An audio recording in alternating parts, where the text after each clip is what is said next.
2023ರ ವರ್ಷವು ಶೀಘ್ರದಲ್ಲೇ ಕೊನೆಗೊಳ್ಳಲಿದೆ. ಇನ್ನು ಕೆಲವೇ ದಿನಗಳಲ್ಲಿ ಹೊಸ ವರ್ಷ 2024ರ ಆರಂಭವಾಗಲಿದೆ. ಪ್ರತಿಯೊಬ್ಬರೂ 2024ರ ವರ್ಷವನ್ನು ಉತ್ಸಾಹದಿಂದ ಸ್ವಾಗತಿಸಲು ಸಿದ್ಧರಾಗಿದ್ದಾರೆ. ಹೊಸ ವರ್ಷವು ಹೊಸ ಶಕ್ತಿ, ಹೊಸ ಭರವಸೆ ಮತ್ತು ಅನೇಕ ಸಂತೋಷವನ್ನು ತರಲೆಂದು ವರ್ಷದ ಮೊದಲ ದಿನ ದೇವಾಲಯಕ್ಕೆ ಹೋಗಿ ಪೂಜೆ ಸಲ್ಲಿಸುತ್ತೇವೆ. ದೇವರ ಆರಾಧನೆಯೊಂದಿಗೆ ಹೊಸ ವರ್ಷವನ್ನು ಪ್ರಾರಂಭ ಮಾಡುತ್ತೇವೆ. ಹೊಸ ವರ್ಷದ ಮೊದಲ ದಿನ ತಪ್ಪದೆ ಈ ಕೆಲಸಗಳನ್ನು ಮಾಡಿದರೆ ಲಕ್ಷ್ಮೀ ದೇವಿಯು ವರ್ಷ ಪೂರ್ತಿ ನಿಮ್ಮ ಮೇಲೆ ದಯೆ ತೋರುವಳು. ಇದರಿಂದ ವರ್ಷ ಪೂರ್ತಿ ಯಾವುದೇ ತೊಂದರೆ ಇರುವುದಿಲ್ಲ. ಹಾಗೆಯೇ ನಿಮ್ಮ ಎಲ್ಲ ಆಸೆಗಳು ಕೂಡ ಈಡೇರುತ್ತವೆ. ಹೊಸ ವರ್ಷ 2024ರಲ್ಲಿ ಸಂಪತ್ತು ಮತ್ತು ಸಂತೋಷದಿಂದ ತುಂಬಿದ ಜೀವನ ನಿಮ್ಮದಾಗಬೇಕೆಂದರೆ, ಹಣ, ಉದ್ಯೋಗ, ವೈವಾಹಿಕ ಜೀವನದಲ್ಲಿ ಸಂತೋಷ ಇರಬೇಕಾದರೆ ಈ ಕೆಲಸಗಳನ್ನು ಹೊಸ ವರ್ಷದ ಮೊದಲ ದಿನದಂದು ತಪ್ಪದೇ ಮಾಡಬೇಕು.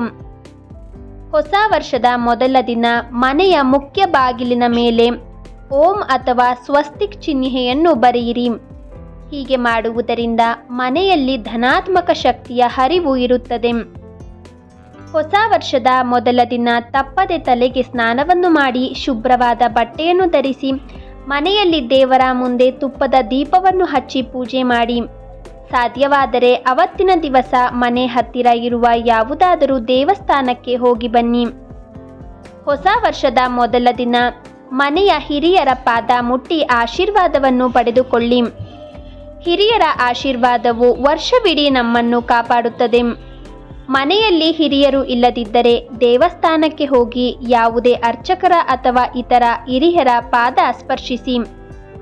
2024ರ ಮೊದಲ ದಿನದಂದು ಹಳದಿ ಸಾಸಿವೆಯನ್ನು ಕೆಲವು ಧಾನ್ಯಗಳು ಮತ್ತು ಕರ್ಪೂರದೊಂದಿಗೆ ಒಂದು ಮಣ್ಣಿನ ಬಟ್ಟಲಿನಲ್ಲಿ ಸುಡಬೇಕು. ಜೊತೆಗೆ ಹೊಸ ವರ್ಷದ ದಿನ ದೇವರನ್ನು ಪೂಜಿಸುವಾಗ ಹಸುವಿನ ಸಗಣಿಯಲ್ಲಿ ಹಳದಿ ಸಾಸಿವೆ ಹಾಕಿ ಸುಟ್ಟು ಅದರ ಹೊಗೆಯನ್ನು ಮನೆಯಲ್ಲಿ ತೋರಿಸಿ. ಇದು ಲಕ್ಷ್ಮಿಯನ್ನು ಆಕರ್ಷಿಸುತ್ತದೆ. 2024ರ ಹೊಸ ವರ್ಷದ ಮೊದಲ ದಿನ ಸೋಮವಾರ ಆಗಿರುವುದರಿಂದ ಸೋಮವಾರವು ಶಿವನ ದಿನ. ಆದ್ದರಿಂದ ಮನೆಯ ಉತ್ತರ ದಿಕ್ಕಿನಲ್ಲಿ ಬಿಲ್ವಪತ್ರೆ ಗಿಡವನ್ನು ನೆಡಿ. ಬಿಲ್ವಪತ್ರೆ ಮರಗಳಿರುವ ಮನೆಗಳಲ್ಲಿ ಶಿವನು ವಾಸಿಸುತ್ತಾನೆ ಎನ್ನುವ ನಂಬಿಕೆ ಇದೆ. ಅಂತಹ ಮನೆಗಳಲ್ಲಿ ಧನಲಕ್ಷ್ಮಿ ವಾಸಿಸುತ್ತಾಳೆ ಎಂದು ಹೇಳಲಾಗುತ್ತದೆ. ಬಿಲ್ವಪತ್ರೆ ಗಿಡವು ದುಷ್ಟ ಶಕ್ತಿಗಳು ಮನೆ ಒಳಗೆ ಪ್ರವೇಶಿಸಲು ಬಿಡುವುದಿಲ್ಲ. ಹೊಸ ವರ್ಷದ ಮೊದಲ ದಿನ ಮನೆಯನ್ನು ಹೆಚ್ಚು ಬೆಳಕಿನಲ್ಲಿಡಿ. ಮನೆಯ ಬೆಳಕು ವರ್ಷವಿಡೀ ನಿಮ್ಮ ಜೀವನದಲ್ಲಿ ಬೆಳಕನ್ನು ತರುತ್ತದೆ. ಹೊಸ ವರ್ಷದ ಮೊದಲ ದಿನ ಮನೆಗೆ ದಕ್ಷಿಣಾವರ್ತಿ ಶಂಕು, ಏಕಾಕ್ಷಿ ತೆಂಗಿನಕಾಯಿ, ಹಿತ್ತಾಳೆ ಆನೆಯನ್ನು ತನ್ನಿ. ಇವುಗಳನ್ನು ಮನೆ ಅಥವಾ ಕೆಲಸ ಮಾಡುವ ಸ್ಥಳಗಳಲ್ಲೂ ಇಡಬಹುದು. ಇವುಗಳ ಶುಭ ಪರಿಣಾಮವು ಉದ್ಯೋಗ ಮತ್ತು ವ್ಯವಹಾರದಲ್ಲಿ ಉತ್ತಮ ಲಾಭವನ್ನು ನೀಡುತ್ತದೆ. ಪ್ರಗತಿಯ ಹಾದಿಯಲ್ಲಿ ಯಾವುದೇ ಅಡೆತಡೆಗಳು ಇರುವುದಿಲ್ಲ. ಗ್ರಹಗಳ ದೋಷಗಳು ಸಹ ದೂರವಾಗುತ್ತವೆ. ಒಂದು ತಾಮ್ರದ ಪಾತ್ರೆಯಲ್ಲಿ ಗಂಗಾಜಲ, ಬಿಲ್ವಪತ್ರೆ, ಅಕ್ಷತೆಯನ್ನು ಹಾಕಿ ಶಿವಲಿಂಗಕ್ಕೆ ಅರ್ಪಿಸಿ.